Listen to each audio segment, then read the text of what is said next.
They didn't even pretend to grieve. I heard it with my own ears, 2 floors down, from a nurse's phone on speaker. My daughter's voice, cheerful, almost giddy. "Mom's plane crashed. Finally, we can sell everything." Then a laugh, a sharp, relieved laugh, as if I'd been a long-term illness that finally resolved itself. As if I hadn't built the house she grew up in, cooked her school lunches, co-signed her first car loan. As if I hadn't been her mother. I lay in the hospital bed, body shattered, ribs cracked like old china, lungs stitched by machines. The nurse didn't know I was awake. She'd left her phone unattended on the counter while grabbing linens. I shouldn't have heard it, but I did. And once you hear your child rejoicing in your supposed death, there's no one hearing it. They brought me in under Jane Doe because my purse and ID had been stolen during the evacuation. The manifest had listed me as missing, presumed dead. It made things easier, the nurse said, less pressure from family. I didn't correct her. I couldn't. Not with a punctured lung and a face swollen beyond recognition. They didn't know who I was, and for a moment, I didn't either. The plane had gone down in a ravine near the Canadian border. Out of 121 passengers, 87 died instantly. I wasn't one of them. I'd survived in a row torn off during descent, wedged between a tree and an icy ledge. The rescuers pulled me out hours later, unconscious, bleeding, blue with cold. A miracle, the doctor said, but all I felt was pain. And then I heard my daughter's voice, and pain became something else entirely. Her name is Candace. She used to call me Mommy, then Mom, then nothing at all unless she needed money. I'd given her the down payment for her first condo, paid for Bree's private kindergarten, covered credit card debt after her divorce. She never said thank you, not really. Just told me I was generous, like I was some foundation, not a person. I don't know what shocked me more, that she thought I was dead, or that she celebrated it. That night, in the darkened hospital room, I stared at the ceiling and counted ceiling tiles. 23. Then again, 23.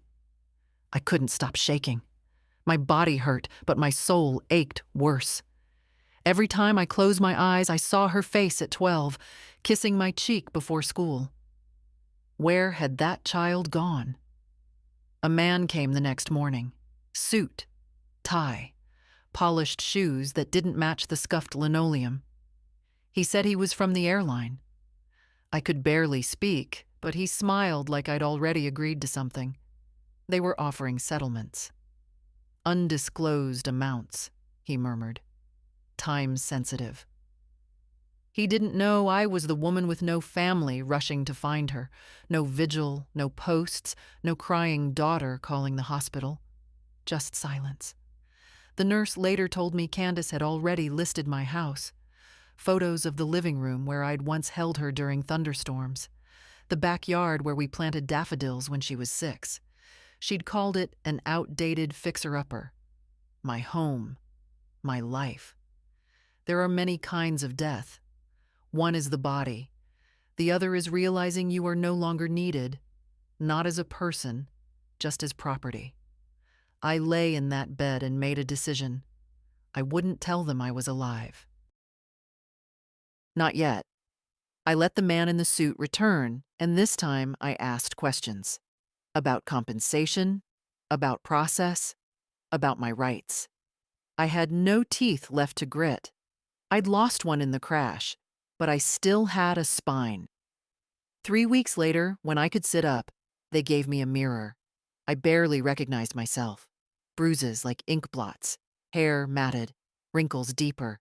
But my eyes still knew. They'd seen childbirth, betrayal, widowing, bankruptcy. They weren't done yet. June Mallow, I whispered to the woman in the glass. You're still here.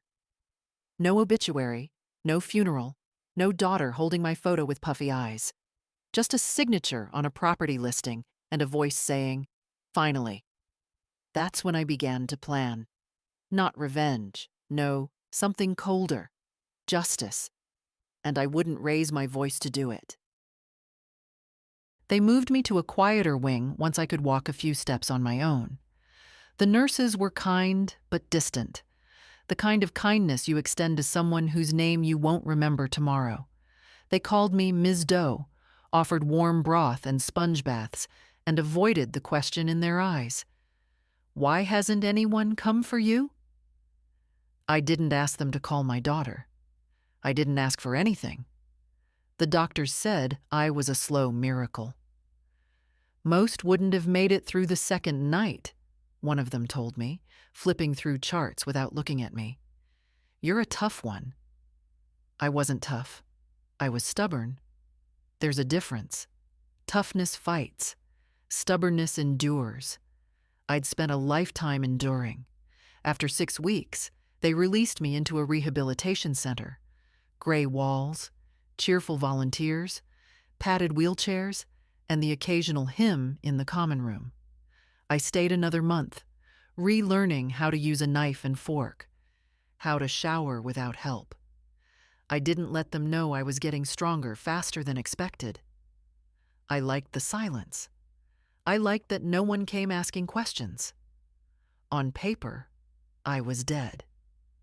The authorities had misidentified a charred body at the crash site as me. The dental records matched because I hadn't updated mine in 15 years. A clerical error, the kind that should never happen, but always does when no one's watching too closely. Candace had accepted it without hesitation, signed papers, scheduled a celebration of life. Not a funeral, no casket, no messy grief. Just a brunch at a country club and a slideshow of smiling pictures that, I imagine, didn't include a single recent one. The real estate listing had gone live 2 days after the crash. Charming, well-loved home with vintage appeal. The words were so hollow they echoed. She was already spending the inheritance, though the accounts hadn't transferred yet. My lawyer, one I'd used for years, reached out to her, asking for confirmation of probate proceedings. She replied within the hour, pressing for updates. She was in a hurry to bury me, legally. She didn't know that I'd already made changes to my will years before the accident. She didn't know that nothing was automatic, and she didn't know I was still alive, reading every email her eagerness left behind. The hospital had forwarded me a sealed envelope, documents from the airline's legal team. I opened it with shaking hands. The numbers were clear. 18 million. That was the settlement offer, in exchange for no public statements, no lawsuits, no interviews, just silence. I read it twice, then a third time. I didn't cry. I didn't smile. I just folded it, placed it on the nightstand beside the rented hospital bed, and stared at the ceiling until the shadows moved across it. Candace used to say I was bad with money because I preferred saving to spending, because I packed lunches instead of dining out, because I drove the same car for 22 years. She said I had a scarcity mindset. I called it being responsible. And now I was holding more wealth than she'd ever dreamt of. The airline wanted me gone, discreet, forgotten. Candace wanted me dead, buried, out of the way.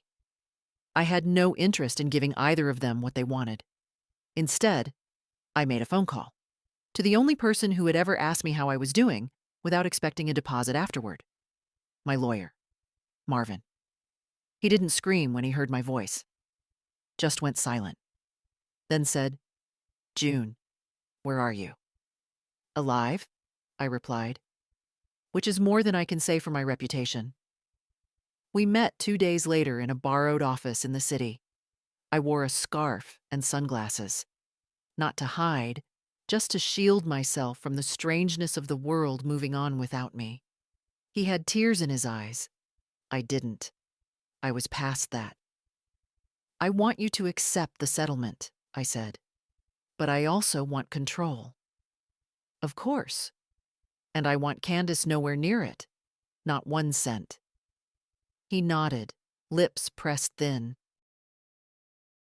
There's a trust, I said. I want to set it up in Bree's name, but with conditions. She doesn't get anything until she's 30, and she has to be free of her mother's financial influence. I want that in writing.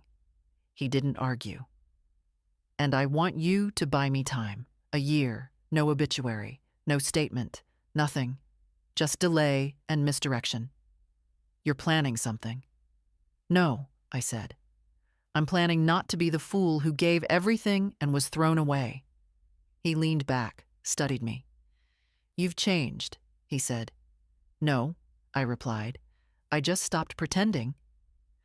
The next morning, I checked myself out of the rehab center, took a cab to a small town 3 hours away, rented a 2-room apartment under a different name, June Emerson. Emerson was my grandmother's maiden name. She would have liked the poetry of it. I bought a new pair of shoes, a dark coat, a used car. I didn't look like a woman worth 18 million, but I looked like someone who had nothing to lose, because in a way I didn't. Not anymore. The first time I saw my house again, I almost didn't recognize it. The hydrangeas I planted the year after Walter died. Gone. Dug up. Tossed out.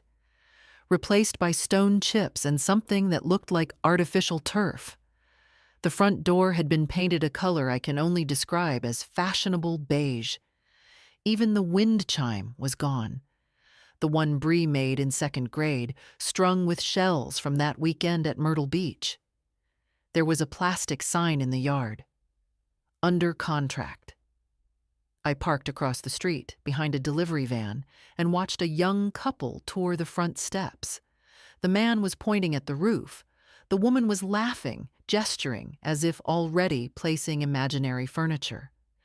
And there was my daughter, Candace, standing just behind them, dressed like a realtor, all white blazer and forced warmth.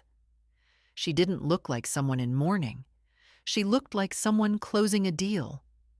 They stepped inside, and I stayed in the car.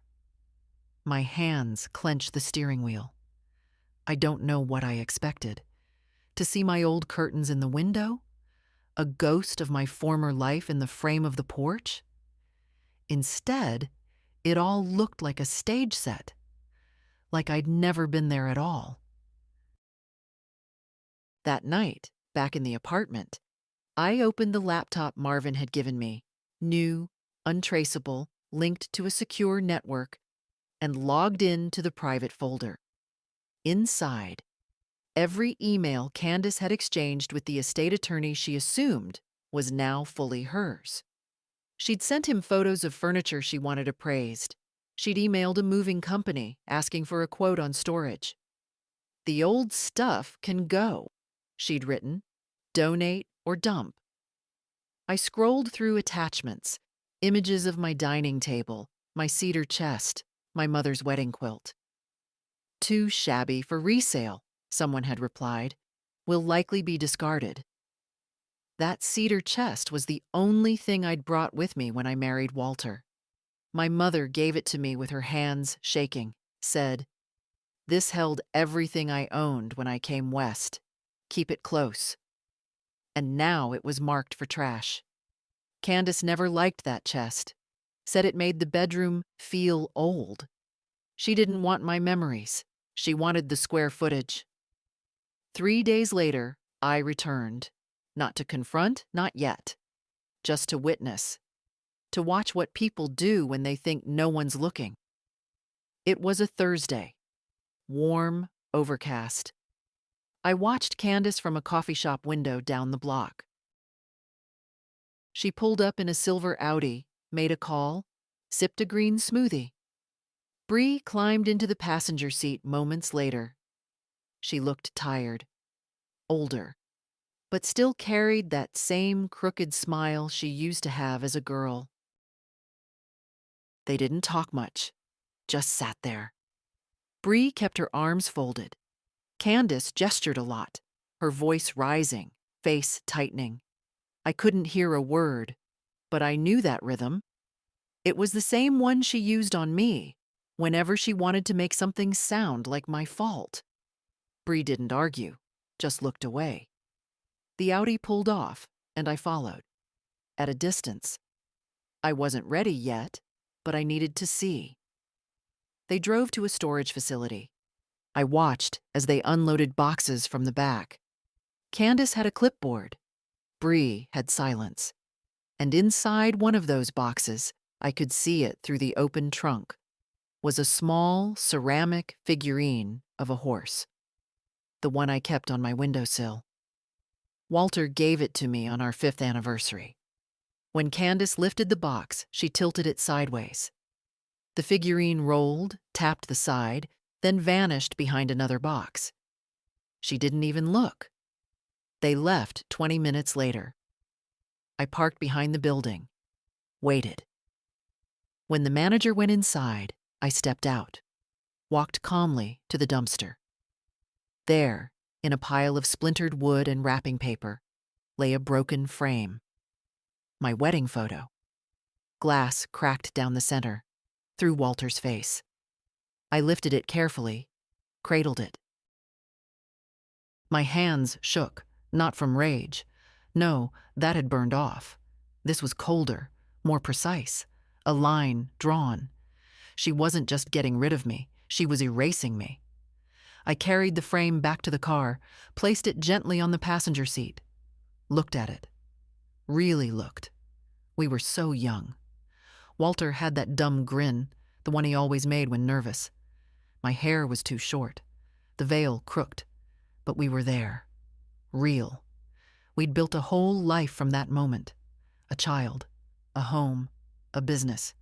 Decades of dinners and dances and disagreements, and now Candace had boiled it all down to trash and contracts. That night, I called Marvin. "She's sold everything," I said. "Even my memory."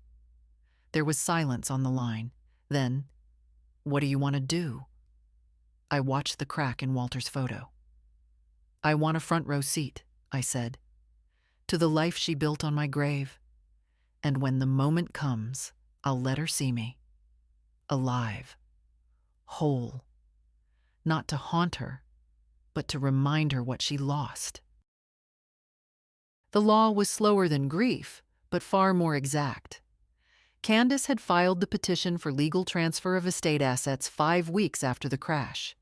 She claimed expedited authority due to lack of next of kin, a phrase that nearly made me laugh, as if I'd dropped into the world fully formed, never mothered her through measles, heartbreak, or that 3rd-grade science fair when she cried because her vinegar volcano wouldn't erupt. Marvin delayed the probate silently, skillfully. No denials, no admissions, just missing documents, follow-ups, misplaced emails. He filed quiet objections to each motion. The deceased's identity has not been conclusively verified. Further review is required. Pending clarification. The lawyer Candace hired grew impatient. She fired him, hired another. Meanwhile, she spent. The house sale had closed. She pocketed most of the cash. Bought herself a new office downtown, smaller, sleeker, full of glass walls and modern chairs. She moved her interior design firm there, rebranded as a lifestyle curation agency. She'd become the sort of woman who called herself self-made in LinkedIn bios, conveniently skipping the years when my checks paid her mortgage. Bree came to help on weekends. I watched from across the street. The girl still wore sneakers with little drawings on the sides, probably something she doodled herself. She used to draw houses with hearts inside them. Now she unpacked vases in a space where I was no longer welcome. One morning, I followed her after she left the office. She walked alone, headphones in, bag slung over one shoulder. Her pace was slower than Candace's, softer. She stopped at a bookstore. I waited, then followed. Inside, I stayed by the magazines while she browsed the fiction shelves. She ran her fingers along the spines like they were sacred. Then she picked one and sat cross-legged in the far corner, reading like no one existed. It nearly broke me. That was how she used to sit on my living room rug, reading until her head would slowly tilt and rest against the couch. Sometimes she'd fall asleep with the book still open in her lap, legs folded like a little bird. And now she sat the same way, but with a grandmother presumed dead and a mother too busy staging life to actually live it. I left before she saw me, not because I didn't want her to, because I wasn't ready yet. Not for her, not for what would come after. Later that week, Marvin called. "She's trying to force distribution," he said, claiming undue delay. "We can hold a bit longer, but not forever." "She's running out of time?" "Yes." "Good." I spent the next 2 days making a list, not of people, not of things, of truths. Candace did not cry when I was declared dead. Candace did not call hospitals. Candace did not wait for confirmation. Candace immediately began liquidating. Candace assumed all was hers. Candace erased me. Item 7, though, was different. Candace never asked Bree how she felt about it. That was when I knew where the crack might live. Not in money, not in law, in love. Bree still wore her grandmother's necklace, a tiny locket I gave her at 13. Inside was a photo of Walter and me. She once told me she touched it during exams. "For luck, Grandma," she'd whisper. I didn't know if she still did, but she still wore it. That meant something. On Sunday, I returned to the block where my house had stood. The young couple had moved in. There were wind chimes on the porch now, cheap ones, clinking tinny and thin. I stood across the street and stared. Not because I wanted the house back, but because I needed to remember what had been mine before it was sold like a used sofa. Then I walked 5 blocks to the cafe where Candace liked to hold her client brunches. She was there, white blazer again, perfect hair, talking with 2 women in soft pastels, laughing, touching her collarbone in that exaggerated way she always used when trying to seem delicate. I sat at the counter. The server didn't question me. No one recognized me anymore. I watched her laugh, and I thought, this is what a woman looks like when she thinks she's won. She hasn't seen the board yet. By the time I walked back to my car, my decision had crystallized. I would go to her office, not to make a scene, to look her in the eye, to let her see, in that quiet moment between one breath and the next, that everything she thought buried had just stood up again. And it remembered. The receptionist smiled without recognition when I stepped into the office. That suited me fine. The lobby was all white marble and brushed gold, the kind of design that pretends to be minimal, but screams money if you know where to look. The walls were bare except for one black and white photograph of Candace herself. Arms crossed, chin tilted, eyes narrowed in that calculated confidence people practice in mirrors. "Do you have an appointment?" the receptionist asked. "Yes," I said calmly. "Tell Ms. Mallow her 10 o'clock is here." She hesitated, glanced at her screen, then back at me. "I don't have anything at 10. She'll want to see me." The receptionist made the call. I heard Candace's voice, sharp and clipped even from where I stood. "What do you mean she's already here?" A beat of silence. "Fine. Send her in." She didn't come to the door, didn't meet me halfway. Just waited at her desk like the queen of some brittle little kingdom. Candace's office was pristine, a glass desk, a wall of carefully arranged books she hadn't read, a large window with a view of the city, though her chair was turned away from it. She didn't care for views, only optics. She looked at me like I was a client, perhaps a difficult one. Then she blinked. Once. Twice. Her jaw moved slightly, but no sound came out. I stepped forward and closed the door behind me. No one else needed to hear this. "Hello, Candace," I said. She didn't speak. Her hands remained on the desk, fingers spread slightly, as if she were steadying herself against an earthquake. "You look well," I added, "though I don't imagine the same can be said for your conscience." That snapped her out of it. Her face hardened, like ice reforming. "What is this?" she asked, though her voice cracked just slightly. "What? How?" "I survived." She stared. "No one called me. No one said." "No one called?" I agreed. "Because no one tried." She stood suddenly, pushing back the chair. What are you doing here? Why would you come like this, after all this time?" "To see how quickly you swept me out of your life." I thought you were dead," I said. "Yes. That was convenient for you, wasn't it?" Her mouth opened, then closed again. I took a breath and looked around the room. "You redecorated." "Again." She said nothing. I stepped closer to the desk. Not too close. Just enough to make her shift backward slightly. "You sold the house 2 months after the crash. Donated my furniture. Threw out my wedding album. Moved into this glass box.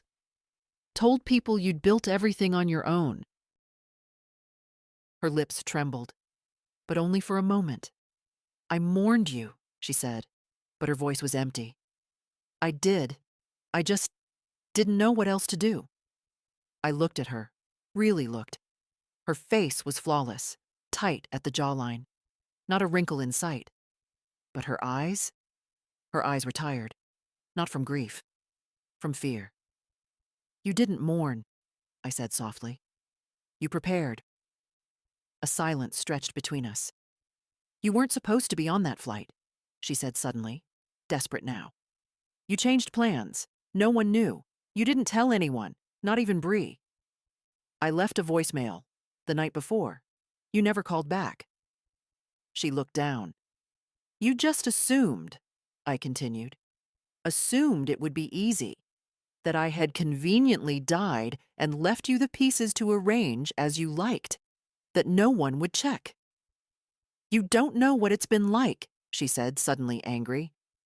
"The last year—" "Oh, I do," I interrupted, "because I watched it." That stopped her. "I've been here, in this city, this whole time. I've seen the house, the parties, the clients, the brunches, the speeches about reinvention and rising from grief. You didn't just erase me, Candace. You built a business on my grave." "That's not true," she whispered. "But it is." She slumped into her chair. "I needed to move on," she said, like that would make it forgivable. What was I supposed to do? Collapse? "No," I said. "You were supposed to remember who raised you." The silence in the room was suffocating. I reached into my coat and pulled out a small, sealed envelope. She stared at it. "This is a formal notification," I said. "You'll be contacted by my attorney shortly." She reached for it, hesitated, then took it. "What does it say?" "That I'm alive, and that I control every cent you were hoping to inherit." Her fingers tightened on the envelope. I turned toward the door. "Wait," she said behind me. "Why now? Why come now?" I paused with my hand on the knob. "Because I wanted to look you in the eye, Candace," I said, "and see if there was anything left of my daughter in there." I didn't wait for an answer. I left her sitting behind that glass desk, holding the letter like it was a live wire, not yet realizing the current had already passed through. It took her 3 days to respond. Marvin forwarded me the email. The subject line was a single word: clarification. No greeting, no apology. just a question about the legality of my reappearance and what it meant for the handling of previously assumed assets. Previously assumed, not my mother, not June, not even her, just assets. Marvin didn't reply right away. He called me instead. "She's trying to be careful," he said, "but she's rattled." "Good," I said. "She's also in meetings with a second attorney. I can name the firm, but not the man yet. She's looking for a workaround." "She won't find one." "No," he agreed. "But she's the kind who keeps digging even after the ground is frozen." That night, I walked along the river. It was a habit I'd picked up in recovery, moving slowly, letting my legs remember their strength. The doctor said it helped rebuild muscle memory. What they didn't mention was how it rebuilt other kinds of memory too. The kind that surfaces in silence. The kind you buried years ago, thinking it would stay still. I remembered holding Candace as a baby, pressing her to my chest after Walter died. I'd buried him in a rented suit, paid for the service in installments, and then gone home to a child who didn't understand why Daddy didn't come back. I remember her tiny hand clutching mine, saying, "It's okay, Mommy. I'm here." And now I was here. But she wasn't. Not really. Candace had built a life where love was currency. Everything had value, but only if it could be spent. The next day, I went to the bank, not to withdraw, to plant roots. "I'd like to open a trust," I told the clerk, "in the name of Brianna Claire Mallow." She blinked, tapped keys. "Is she your daughter?" "No," I said.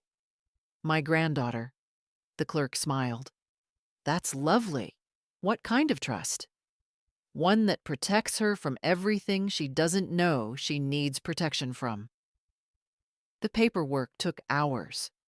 I read every clause twice, then added my own. Bree would not access the funds until she turned 25. She would not be eligible if under the legal guardianship or financial control of her mother. She would not receive anything until she sat in person with my attorney and listened to the conditions herself, not as a punishment, but as a warning. I left the bank lighter. Not because I'd given Bree money, but because I'd given her a future that her mother couldn't touch. That night, for the first time in months, I slept without waking. 2 weeks passed. I didn't hear from Candace again, not directly. But I felt her, like a cold front moving into town. She posted a new photo on her business page. New beginnings, stronger than before. Her eyes didn't look stronger. They looked cornered. Bree messaged me the next morning, not on social media, on email. The address I'd created after the accident, the one Marvin had passed along for legal updates. The subject line, "Is it really you?" I stared at it for a long time before opening. The message was short. "Grandma, I don't know if I'm allowed to write you. Mom says you're not well. She says things I don't understand. But I heard you came by her office, and I think I saw you a few weeks ago near the bookstore. If it was you, I just want to say I'm glad. I hope you're okay. Love, Bree." I read it 4 times. Then I wrote back, "Dear Bree, yes, it was me, and I'm well enough to know the truth now. Thank you for seeing me, even when no one else did. There's more I need to say. Would you meet me? Just you. Love always, Grandma June." I didn't expect her to respond quickly, but she did. 3 hours later. "Tell me where and when." I typed slowly, careful not to shake. "Tuesday, 4 p.m. That little place with the lemon tarts you liked? Corner of Delaney and 3rd? She sent a heart emoji. Just that. And somehow it meant more than all the words Candace had spoken since the day she tried to sell my memory to the highest bidder. Bree was already there when I arrived. She sat at the window table, nursing a glass of water, her eyes flicking up every time the door opened. When I stepped in, she looked straight at me. No shock, no fear. Just quiet, open recognition. She stood, slowly. "Hi," she said. It wasn't a question. It wasn't even tentative. It was a fact. "Hi," I echoed. We hugged, awkwardly, a little stiff, but her arms didn't let go too quickly. When she sat down again, I saw she still wore the silver locket. The chain was longer now, the clasp replaced, but it was unmistakable. "You cut your hair," I said. She touched it. Felt like a change. "It suits you." A server came by. I ordered coffee. Bree asked for lemon tart, same as always. And then, for a moment, we just sat. Two women, related by blood, and a long chain of silence. "You look different," she said at last. "I am."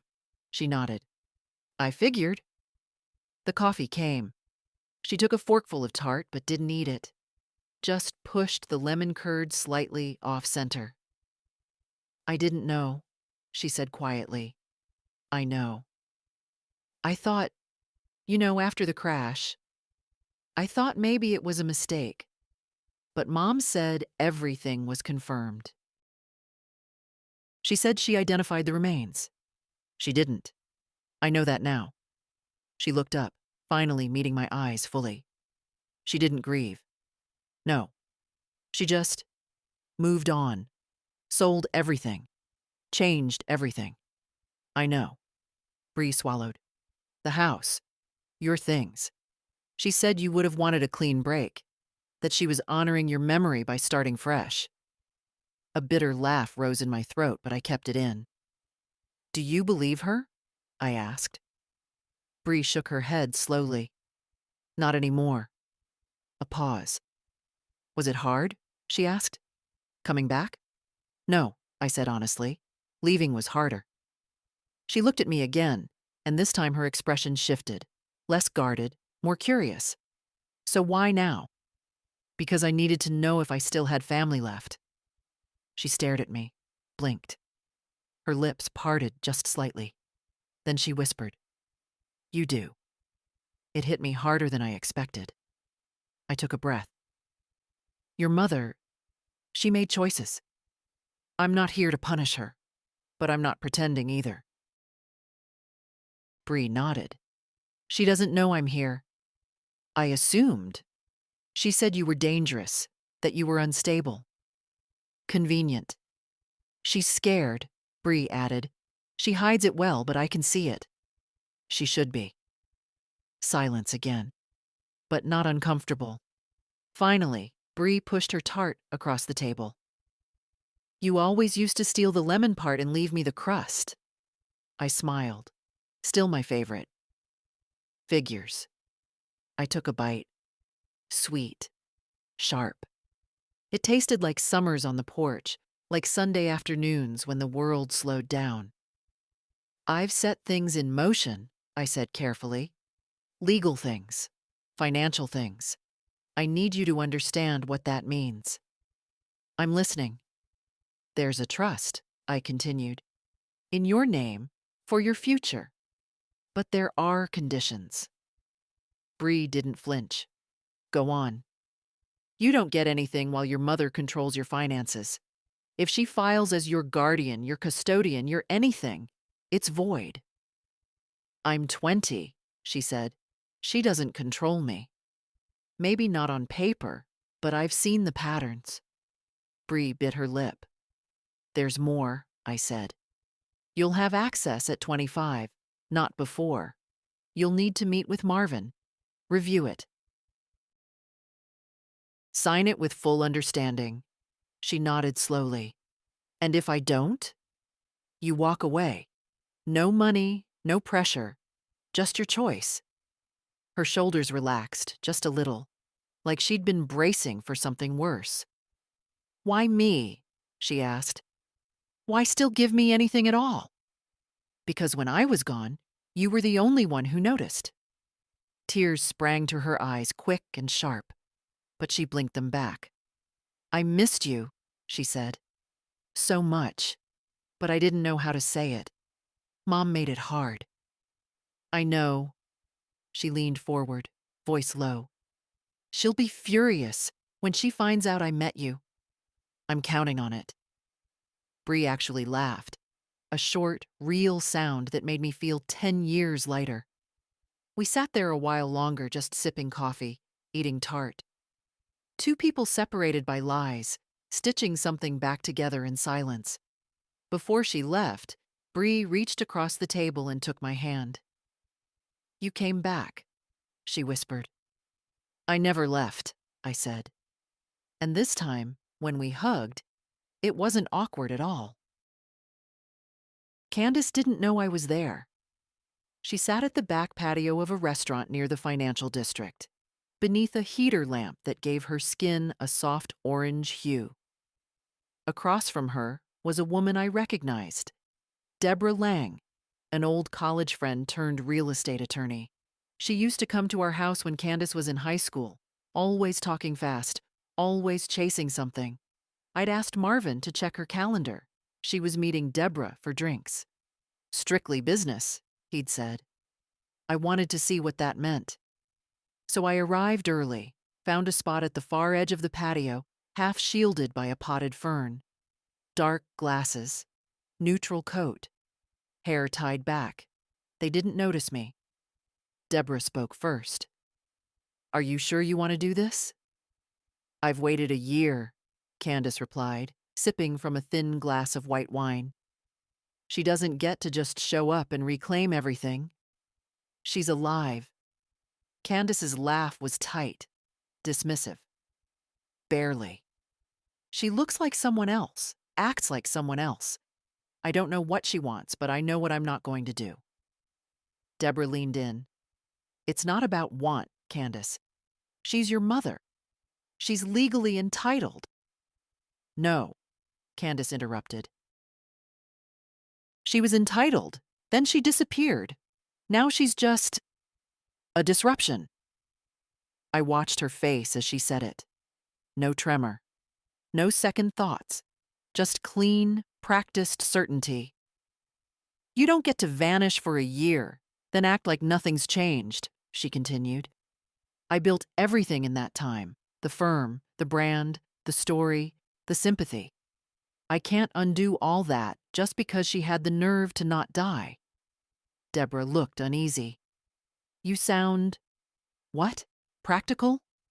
Candace smiled thinly. "She gave up her place in this world. I stepped into it. Now she wants to take it back? I don't think so." I didn't move. I didn't flinch. Because I'd been preparing for this exact confirmation. Not just that she was ambitious. I knew that. Not just that she'd rewritten the story. I expected that.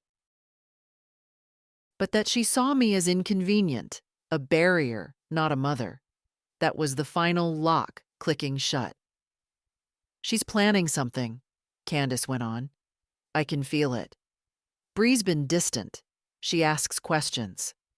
Deborah raised an eyebrow. "Do you think Bree's in contact?" Candace shrugged. "Maybe. She's always been too sentimental for her own good. I told her to stay away." "And if she doesn't?" Candace finished her wine. "Then she learns the hard way, that money and loyalty don't mix." They paused when the waiter came. I watched Candace carefully wipe the condensation from her glass with a napkin. Always tidy, always in control. Then she said, "If she sues, I'll challenge her competency. If she plays generous, I'll publicize the instability. No judge wants to deal with an elderly woman who shows up after being presumed dead." Deborah looked at her, long and quiet. "You've thought this through." "I've lived this through," Candace replied. That's when I stood. Walked calmly out of the patio. Not fast. Not loud. Just with the kind of certainty I hadn't felt in years. I didn't need to hear more. She wasn't ashamed. She wasn't even hiding. She was preparing to destroy me a second time, but this time with witnesses. Back in my apartment, I sat at the kitchen table and stared at the letter Marvin had prepared weeks earlier. It was sealed, addressed to the state bar, with copies of Candace's financial declarations, emails to probate courts, a timeline of her actions during the year I was presumed dead. It had been sitting there like a gun on a mantel. I reached for it, paused, then opened a new envelope instead. Wrote a note to Bree. 2s, 10 a.m. Walk with me. We need to talk. Bring your questions. I'll bring the truth. I didn't need revenge, but Bree deserved to know who her mother had become and who her grandmother refused to remain. Bree was waiting near the fountain when I arrived. The morning was cool, fog curling low across the grass. She had her hands in the pockets of an oversized sweatshirt, hood down, hair pulled into a loose bun. She didn't look like a young woman at a crossroads. She looked like someone who already knew the direction and was just waiting to hear it confirmed. We started walking without a word, around the path, past the roses. The park was mostly empty except for a few joggers and a man feeding pigeons. I saw her, I said. Bree looked at me. She was with a lawyer, talking about contingency plans. Bree didn't ask which lawyer or what kind of plans. She just said, "That sounds about right." She called me a disruption. Bree flinched. And she said, if I tried anything legal, she'd challenge my competency. We kept walking. "She doesn't want you back," Bree said quietly. "Not really. She wants the version of you that stays out of the way, the version that doesn't speak. She thinks I'm a problem to be managed." Bree kicked at a stone. "She manages everything, people, outcomes, stories. Since I was little." We reached a bench. I sat. Bree did too. "She ever try to manage you?" I asked. Bree gave a soft laugh. "Every day." "And do you let her?" She didn't answer right away. "I used to," she finally said. "I used to think if I just went along, it would be easier. Less tension, less drama. She's good at making you feel like you're the one making things hard." I nodded. I knew that trick. Lived it for decades. But then, Bree continued, she started telling me who to be, what kind of internships to take, who to date, what to post, how to dress. And I started pushing back, quietly. She noticed, said I was drifting, called it a phase, said I was ungrateful. Bree stared at the trees.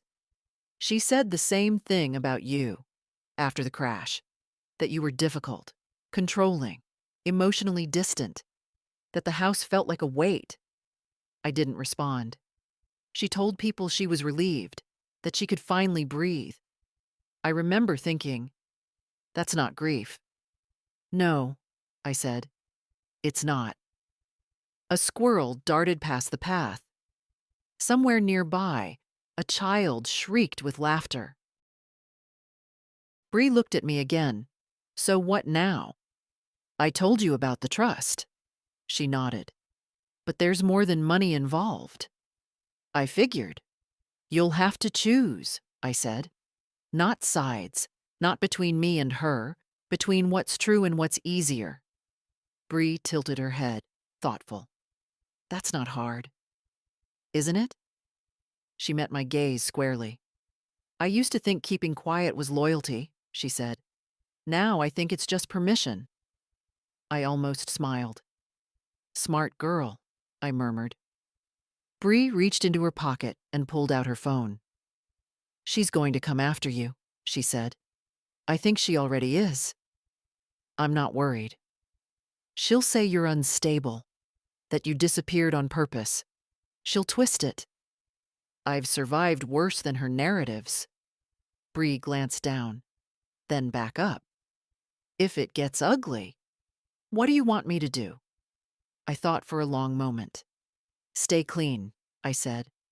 Let her wreck herself. She's been writing her own ending for a year. Let her finish it. Bree looked relieved and a little sad.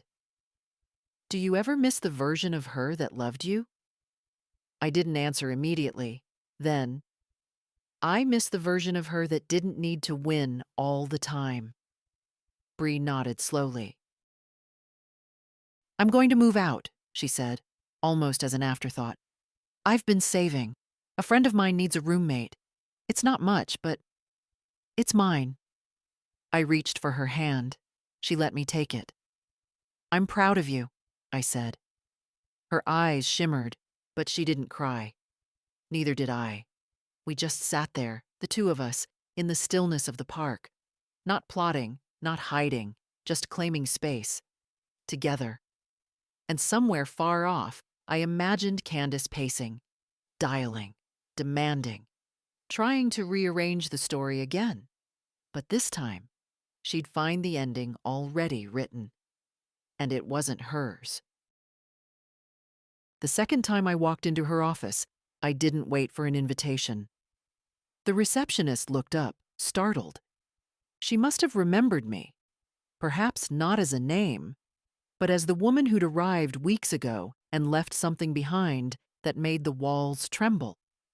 She's in a meeting, the girl stammered. I'll wait inside. She hesitated. I kept walking. Candace's office door was half closed. I pushed it open, calm, steady, unhurried. Inside, she was pacing. On the phone, a tight line between her eyebrows. She turned, startled. I'll call you back, she snapped into the phone, then hung up without waiting for a response. June, she said, like she might say, storm warning. Candace. Her arms crossed automatically, a physical barrier. I said nothing. Let her speak first. You can't just barge in here. I can. You're not well. I'm better than I've been in years. She looked toward the hallway, as if checking for an audience. What do you want? She asked, low and sharp. I've already taken what I want. I'm just here for the silence that comes after. She scoffed. You think you're righteous, but you abandoned everything. Disappeared. Left me to deal with the wreckage. You mean the house? The money? The life you built on a mistake you never corrected? I didn't know how to fix it. You didn't want to. Her mouth pressed into a line. You sold the house, Candace. Not because you had to, because you could. You weren't grieving. You were cleaning. I was surviving. No, I survived. She flinched. I crawled out of that crash with bones broken and blood in my lungs. I lay in a hospital bed while you took measurements for new countertops. I thought you were dead. You didn't check. I had to keep going. No, I said. You had to slow down. But that would have meant seeing what you'd become. She looked away. I came here today to look at you. Not to yell. Not to plead. Just to see. And you know what I see? She didn't respond. I see someone who's still afraid. Not of me. Of exposure. Of not being the hero in the story you tell everyone else. I never asked to be the villain. No one ever does. But you cast the role, Candace. You picked the scene. You closed the curtain. A flicker of something crossed her face. Not regret. Recognition. You've always thought you were better than me, she whispered. No, I said. I always hoped you'd be better than this. She turned her back. Walked to the window. You ruined everything. I stepped forward. No, I said. I remembered everything. You tried to forget. She turned sharply. What do you want from me? An apology? A confession? A headline? None of that. Then why are you here? To show you I'm not afraid anymore. And you should be. She stared at me. You still think you have control? I said quietly. But you don't. Bree knows the truth. The courts know the truth. The money? Locked? The house? Gone? The legacy? Already shifted. Candace's shoulders sagged, not from defeat, from exhaustion. The effort of keeping up the story was breaking her down faster than I ever could. You raised a smart girl, I added, and she made a smarter choice. I gave her everything. No, I said. You gave her conditions. I gave her space. A long silence followed. Not angry, just hollow. Finally, she asked, "What happens now?" "I leave," I said. "You stay and live with what you did." I turned to go. "Wait," she said, voice suddenly fragile. "Do you hate me?" I paused at the door, considered. "No," I said. That would mean I still expected something. I didn't slam the door. I closed it like you close the cover of a book you're never going to open again. The office was small, tucked above a bakery that smelled like burnt sugar and fresh bread. Marvin chose it for privacy, not prestige. No polished reception, no glass doors.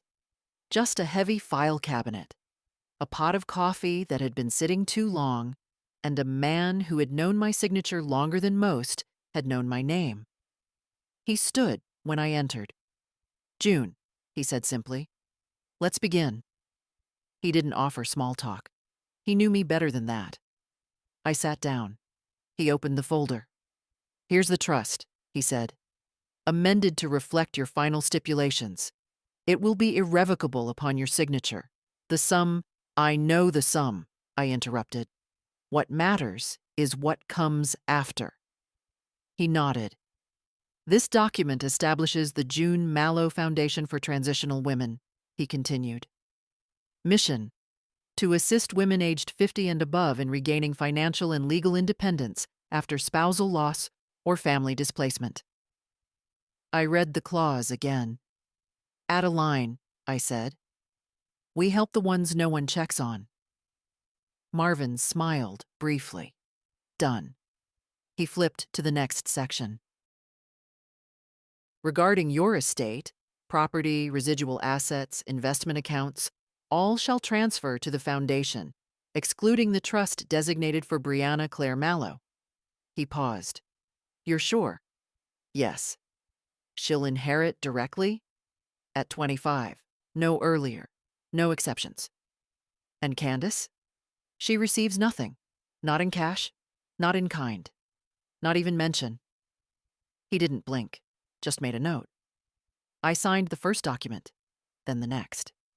Each signature came easier than the last, not because the weight lessened, but because I was no longer carrying it alone. We moved to medical directives. "Should you become incapacitated," Marvin said gently, "you've designated Brianna as your healthcare proxy." "Yes."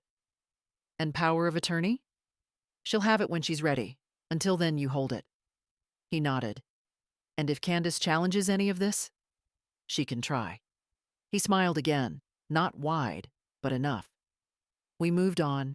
Final arrangements, burial or cremation. No ceremony, no eulogies. "Write this in," I said. "Let the quiet speak for her. She said what she needed to while she lived." Marvin's pen paused mid-stroke. Then he wrote it exactly as I said. By the time we were done, the sun had shifted across the window, casting long shadows across the file. He closed it. "Do you want to keep a copy?" "No, but give one to Bree when the time comes."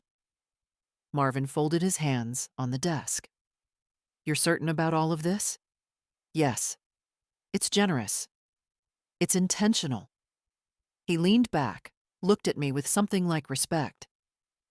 "I've known you a long time, June, but I've never seen you this clear." "I was waiting," I said, "for the noise to stop. And now, I can hear my own voice again." I stood, smoothed my coat. At the door, he asked, "One more thing.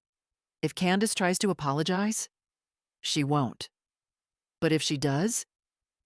I looked back at him. She'll be speaking to someone who no longer owes her the courtesy of listening. Outside, the street was quiet. I walked slowly, letting the autumn wind tug at my sleeves. I passed a woman sitting on a bench, clutching a paper bag like it was gold. Her hands trembled. I nodded to her. She nodded back. No words. Some things didn't need saying. I'd spent 72 years waiting for someone to come save me from the slow erasure of being needed only in pieces. Money, advice, shelter, silence.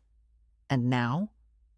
Now I had a foundation, not just in ink and structure, in knowing who I was, what I wouldn't allow again, and who, when everything else falls away, will remember me not for what I gave up, but for what I reclaimed. The letter arrived on a Thursday, hand-delivered, no warning. Candace had just finished a client call when the receptionist buzzed through. "There's a courier here. He says it's for you, personally. Have him leave it. He says it's by instruction. Hand off only." Candace sighed. "Fine. Send him in." The man was plain. Khakis, windbreaker, clipboard. He didn't linger, just handed over a thin envelope with her name typed neatly in the center. "Have a good day," he said, then walked out without looking back. Candace stared at the envelope. No logo, no markings. She opened it. Inside, a single page. Letterhead simple, legal, subject, formal notification of estate closure and financial forfeiture. She read the first line, then again, and again. Her hands began to tremble. Marvin's name was there, of course. Always Marvin. Loyal, gray, quiet Marvin. The man who'd known her mother for longer than Candace had understood the concept of money. The language was dry, impersonal. Per Section 4, Clause B of the Revised Estate Directive executed under the full legal and medical capacity of June Eleanor Mallow, all previously assumed claims on property, assets, and inheritance under your name are hereby nullified. Effective immediately. The letter explained the trust for Brianna, the foundation, the updated will. It confirmed in precise language what Candace had feared but refused to admit. Her mother had returned, had rewritten the narrative, and had done it completely. There was no money coming, no residuals, no fallback. Everything she'd quietly considered hers, already spent in plans and promises, was gone. Legally, irrevocably, and most cruelly, cleanly. There was no scandal, no accusation, no dramatic confrontation she could counter or spin. Just finality. Candace sat back in her chair. Her hands were still on the paper, but her eyes were unfocused now, staring somewhere beyond the edges. The office felt colder than usual. She read the letter again, this time slower. There was a single line near the end, brief, unadorned, placed like an afterthought. No further correspondence is required. She crumpled the letter in one hand, then stopped. Uncrumpled it, smoothed the creases with flat palms. A part of her wanted to call Marvin, demand explanation, threaten legal action. But she knew it wouldn't change a thing. This wasn't a challenge.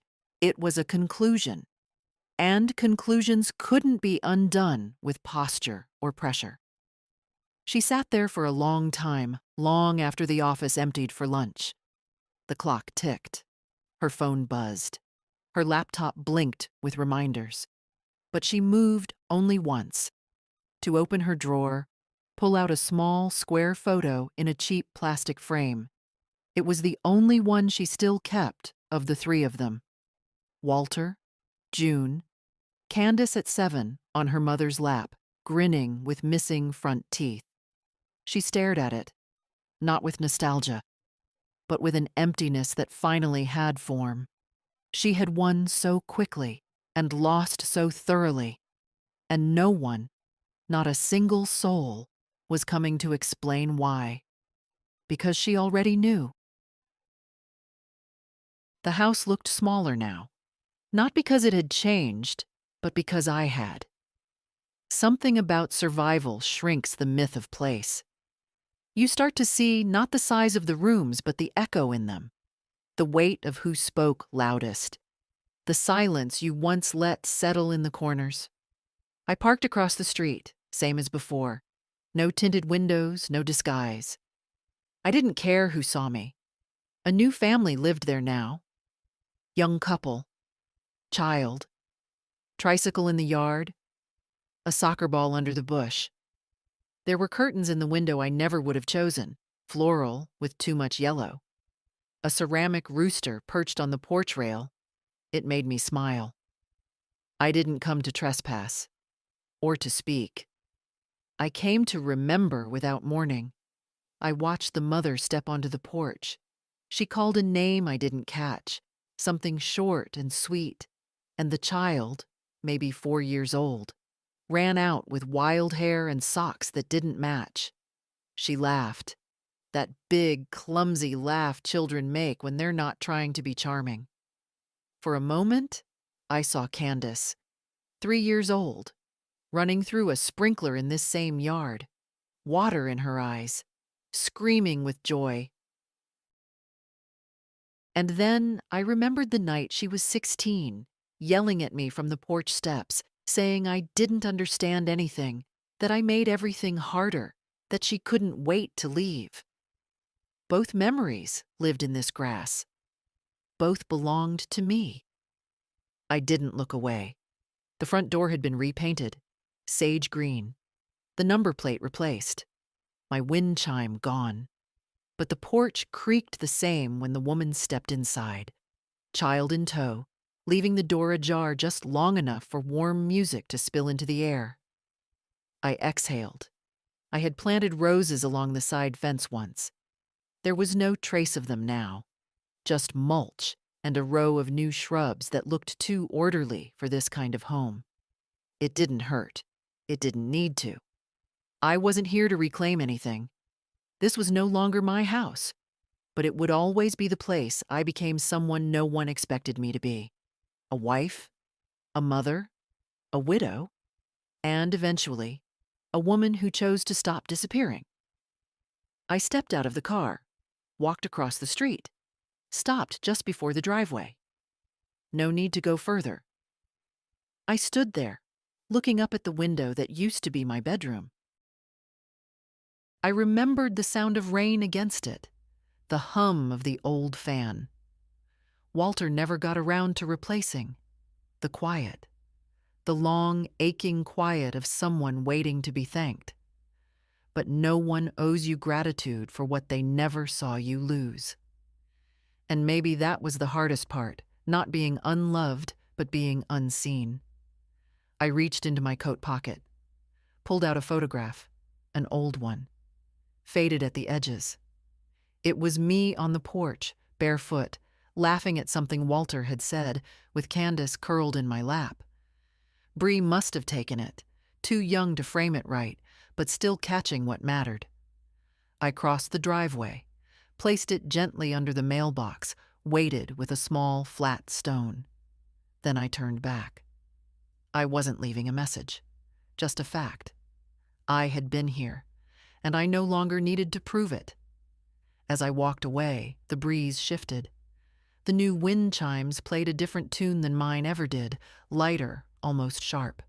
But still, music. Still, something that moved when the air insisted. And I let it play me out. Bree arrived just before noon. She didn't knock. She never did anymore. Just let herself in, kicked her shoes off by the door and called out, "It's just me," like she had when she was 10 and afraid of startling me if I was napping. "I hope you're hungry," she said, lifting the brown paper bag. That old man at the deli finally got the potato salad right.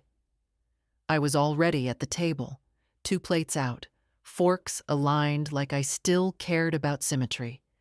She unpacked the bag with practiced ease: sandwiches, the salad, 2 apples, a bar of chocolate we'd split later without discussing it.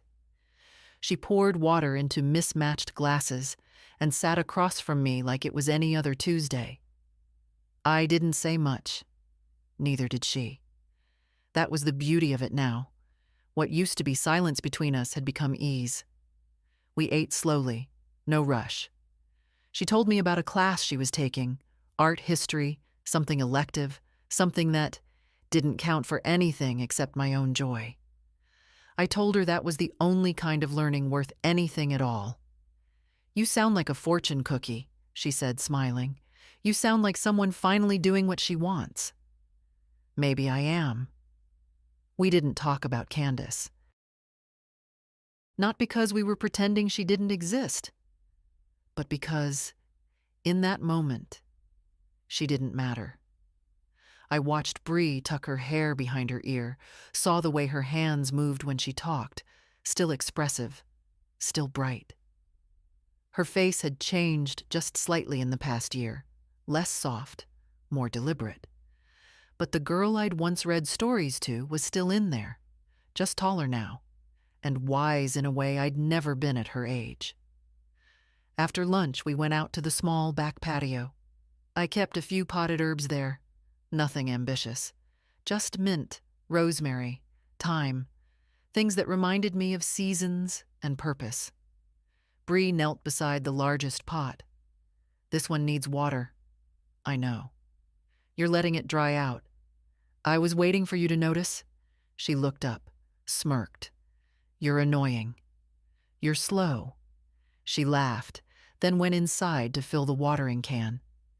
When she came back, I sat in the sun, letting it rest on my arms like something earned. She poured gently, carefully, like she understood what too much care could do. When she finished, she didn't stand. She stayed crouched beside the pot, picking at a leaf, and said, "I think I'm going to apply for that gallery internship." "The one in Portland?" She nodded. "I've been scared to leave." "You're not leaving." She looked at me, unsure. "You're moving forward. Big difference." She swallowed. "What if I miss you?" "You will." That made her eyes wet. Just a little. "Will you miss me?" she asked, quieter. "Every damn day." She smiled through it, wiped her cheek with the back of her hand. "Good." I leaned back in the chair. Let the moment stay exactly where it was. The wind picked up, brushing the trees gently. Somewhere in the distance, a dog barked. A siren faded. The world went on. "You know," I said, not opening my eyes, "when I was your age, I thought healing meant forgetting, moving on, pushing through. And now? Now I think it just means telling the truth over and over until it stops hurting to say it out loud." Bree nodded. "Even if no one believes it?" "Especially then." We sat like that for a long time, not talking, not needing to. Before she left, she hugged me hard, not polite, not short. She held on. "I'm proud of you," I whispered. She squeezed tighter. When she pulled away, she said, "You changed everything, you know." I shook my head. "No, I just stopped pretending." She looked at me for a moment longer, then left. I didn't cry. Not because I wasn't moved, but because I was full. And sometimes that's all peace is. Not the absence of pain, just the moment when pain finally has nowhere else to go.